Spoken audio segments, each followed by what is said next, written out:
All right, how's everyone doing tonight? So, I'm a social worker and work with a lot of people who experience homelessness. And some of the issues, the biggest issue I encounter are personality disorders. And one example of that is working with this guy, get him housed. Really hard to get into housing. Get this guy housed. And at night, he gets upset because his neighbors are too loud. And he'll bang on the cupboards and he'll stomp on the floor and he'll scream and threaten. And he'll threaten to kill those motherfuckers. The problem is, there's nobody living below him. So he's hearing this shit, feeling vibrations. There's nobody living below him. So what do you do with that? I'm sitting there, and part of me just wants to go, you should kick their ass. Go downstairs and bang on the door and kick their fucking ass and just wait to see what happens when he goes down there just beating the door. Oh my god, it's terrible. It's terrible.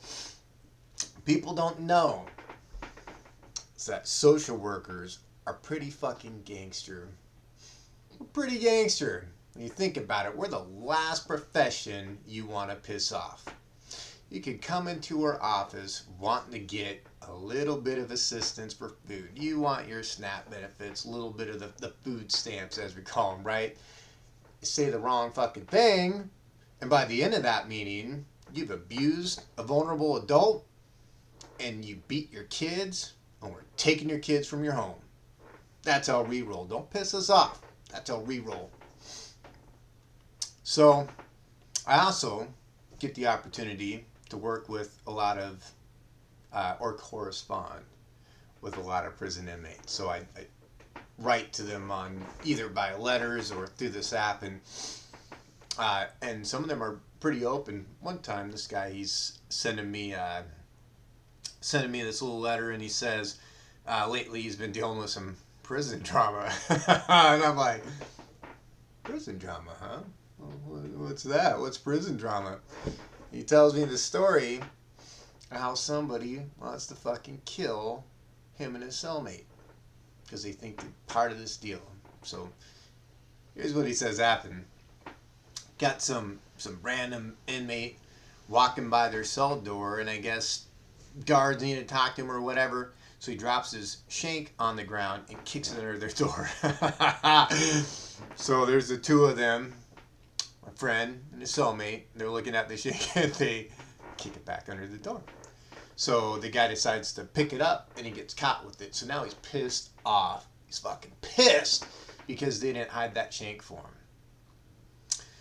Yeah, I hate to say it, but my friend did the wrong thing.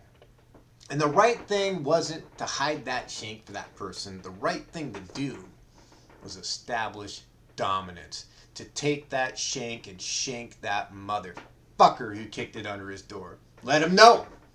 Then people don't fuck around and do stupid shit in yourself. They just know. Yeah, you want to kick a shank in here? We're going to shank you with your shank, motherfucker.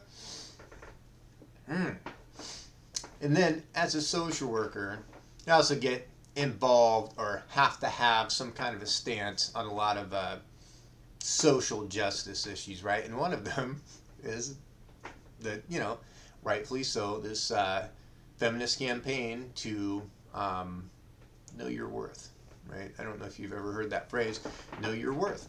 Yeah, get paid what you deserve to get paid, hell yeah, and you should. Also, it applies to relationships, but here's the funky part.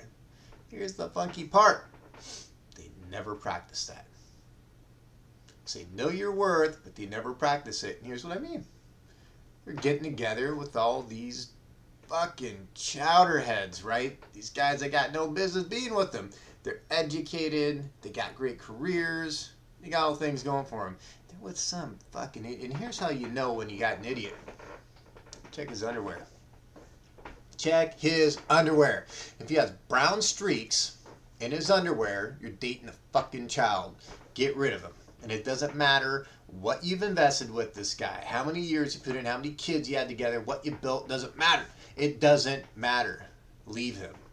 And I don't mean that night or the next day or figure out, gotta go right then and there. Don't even say shit.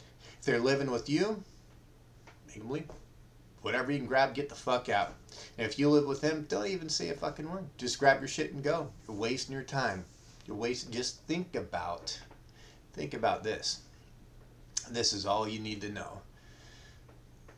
One, you're gonna get tired of looking at their poop stained underwear, but think about the thought process that goes along with how that ends up happening, right? You're sitting on the toilet, doing your thing, you're wiping your butt. And then you look at the toilet paper and you see poop. And you think, mission accomplished, I am done here. Like the famous George Bush quote that we were done with the Iraqi war, right? You're not done with this war. You gotta keep wiping your butt until it's clean. That's the most basic thing. We teach our children to do that. And if you're with a grown-ass adult that can't wipe his butt, leave him immediately. You're wasting your time. That's all I got. Thanks, everyone.